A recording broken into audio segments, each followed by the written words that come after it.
இல்லை, ஒட்டுமொத்தமாக 195 நபர்களில் ஒரு 50க்கு மேற்பட்டவர்கள் அங்கே தீவிர சிகிச்சையில் அவர்கள் சிகிச்சை அளிக்கின்ற நிலை உள்ளது என்பதுதான் தூதரங்கத்தின் மூலமாக சொல்லப்பட்டு உள்ளது.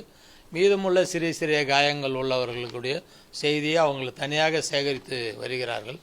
இது அதிகாரப்பூர்வமாக செய்தியை நாம் தொகுத்து உங்களுக்கு அரசுக்கு வழங்கப்படும் என்பதுதான் தூதரங்கத்தின் மூலமாக பதிவாகி உள்ளது. எனவே தொடர்ந்து நாம் கண்காணித்து வருகிறோம். அதனால் யாரும் அச்சப்பட தேவையில்லை.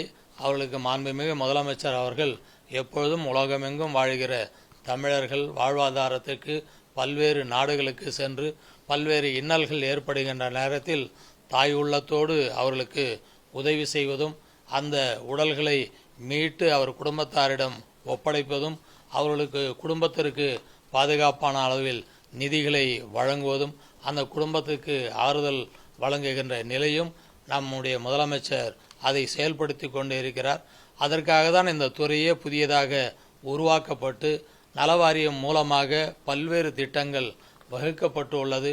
வெளிநாடு சென்று வேலைக்கு சென்று திரும்புபவர்கள் கூட பாதிக்கப்பட்டு இருந்தால், பொருளாதாரத்தில் நலிந்து இருந்தால் அவர்களுக்கும் அரசாங்கம் உதவி செய்து வாழ்வாதாரத்தை அவர்களை உருவாக்க வேண்டும் என்ற திட்டமும் நலவாரியம் மூலமாக செயல்படுத்தி வருகிறோம்.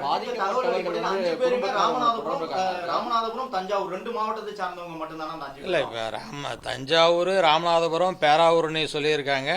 ரெண்டாவது நம்ம விழுப்புரம் மாவட்டம் திண்டிவனத்தை சேர்ந்த அந்த முகமது ஷரீப் என்றவர், அவர் செஞ்சியில் பெண் எடுத்தவர் தான், திண்டிவனத்தில் இருக்கிறவர். இதெல்லாம் தமிழ் சங்கம் மூலமாக உறுதி செய்யப்பட்டு உள்ளது. பாதிக்கப்பட்ட குடும்பத்தினர் உங்களோட தொடர்பு கொண்டு பேசினாங்களா? என்ன அவங்களுக்கு என்ன சொல்லியிருக்கீங்க? அவர்களுக்கு மாண்புமிகு முதலமைச்சருடைய அந்த கவனத்துக்கு எடுத்து சென்று உடனடியாக அதை தீர்வு காணுவதற்கு அனைத்து நடவடிக்கைகளும் மேற்கொள்ளப்படும் என்பதை அந்த குடும்பத்தாருக்கு நாம் இந்த விஷயத்தில் மத்திய அரசு தரப்பில் உங்களுக்கு முழு ஒத்துழைப்பு வழங்கப்படுகிறதா?